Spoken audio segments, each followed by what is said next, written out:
Most people today believe surviving winter is impossible without constant heat, thick walls, and endless fuel.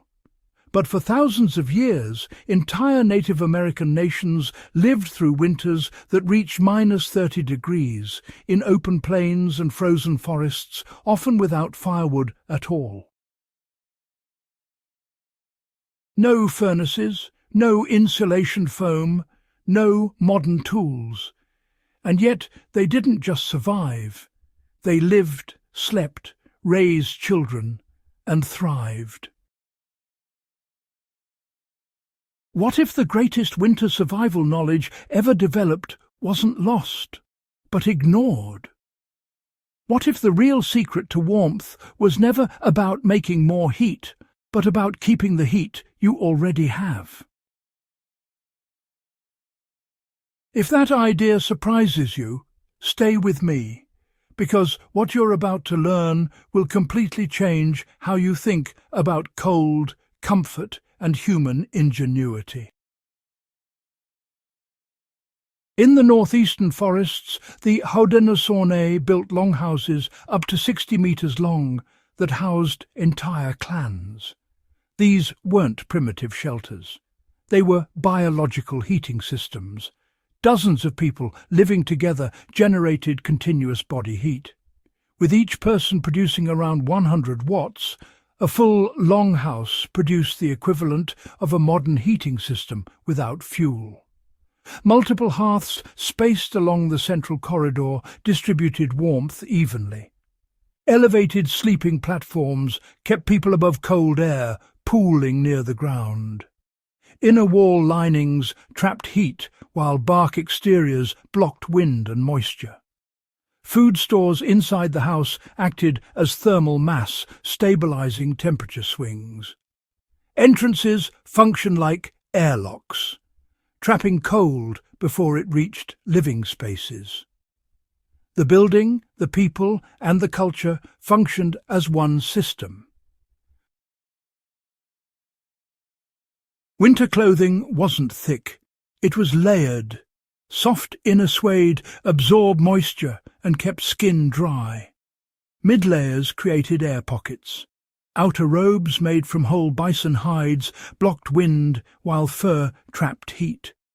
Footwear was oversized on purpose, allowing insulation to work properly. Grass, fur, or cattail down filled the extra space. Mittens kept fingers together for shared warmth. Fur hats protected the head, where heat loss is fastest. These systems adjusted constantly. Layers came off during exertion and went back on during rest. Sweat was avoided at all costs. On the treeless plains, firewood didn't exist, but bison did. Dried bison dung burned slowly, evenly, and almost smokelessly. It provided hours of heat from small amounts of fuel and left camps nearly invisible from a distance. This resource powered cooking, warmth, and survival in landscapes where wood was non-existent. Nothing was wasted. Everything had value. Beds were layered systems. Branches or grass created air gaps. Thick hides blocked ground cold. Softer furs provided comfort. The warmest skins became blankets. Families slept close together, sharing body heat. Heated stones were placed into beds before sleep, releasing warmth for hours. Coals were banked overnight to restart fires easily in the morning. Even rest was engineered. Winter wasn't feared. It was respected. It was a season of rest, storytelling, repair, and community. Resources were shared. Knowledge was passed down. Movement was minimized to conserve energy. Survival wasn't individual. It was collective. And that may have been the most powerful insulation of all. Native Americans didn't survive winter through brute force or endless fuel. They survived through understanding.